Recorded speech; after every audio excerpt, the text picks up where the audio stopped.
We both have a couple high points. I have a 9mm, she has a 45.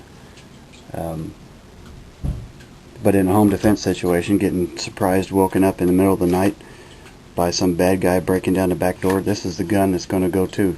This is the gun he's going to have to answer to. This is the gun that I'll grab first.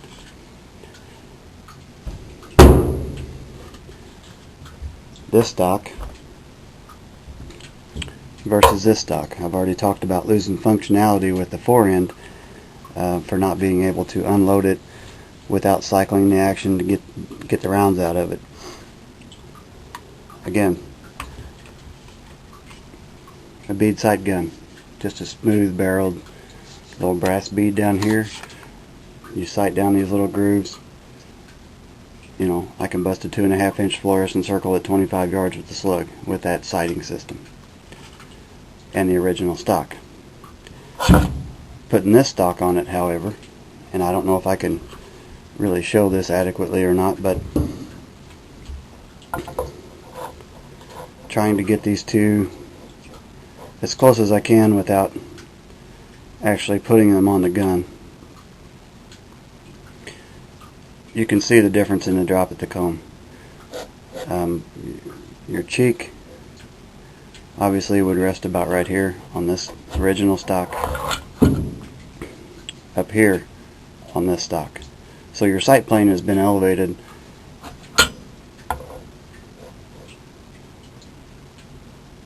approximately that much.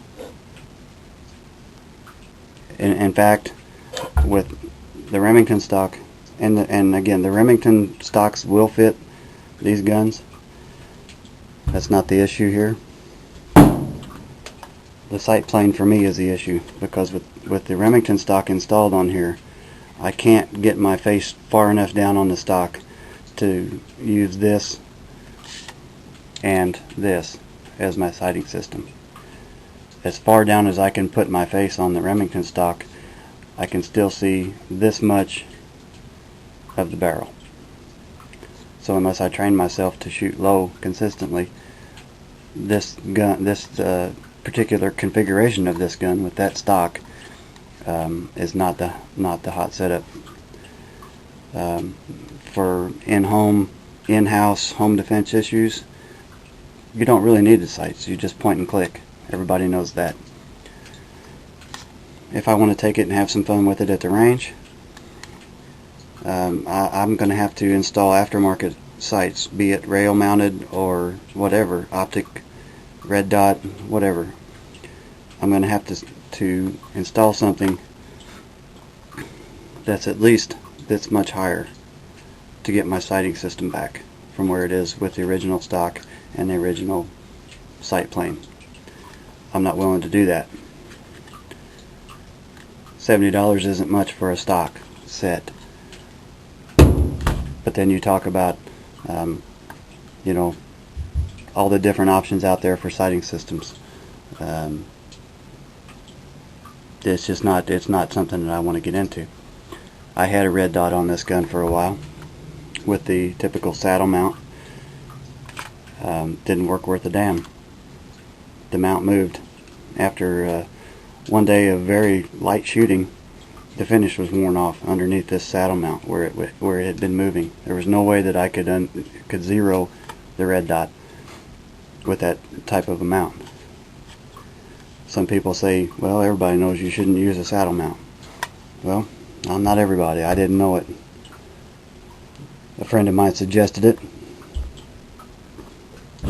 I took him for his suggestion, and I learned something. Yeah, you guys are right. Saddle mounts don't work for keeping zero on any sort of an optic or sight enhancing piece of equipment. This was also behind the new stock, or the original stock. It's the bearing plate that you usually see on an 870 with a wooden stock. Even though the original stock was synthetic, it's there.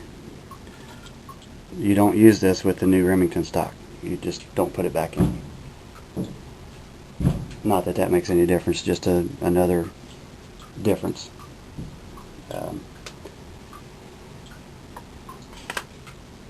You know, I don't particularly care for this new stock set for my application or my intended use. May be fine for some. Some may not care that you can't put a side saddle on it. Some may not care that you can't put a butt band back here for more rounds. Some may say, well, if I can't get the job done in a home invasion situation with 7 in the gun, then, you know, I need to hire somebody to do it for me. Well, maybe that's true. Opinions vary. But the fact is, I've lost tons of functionality that I like and that I was accustomed to by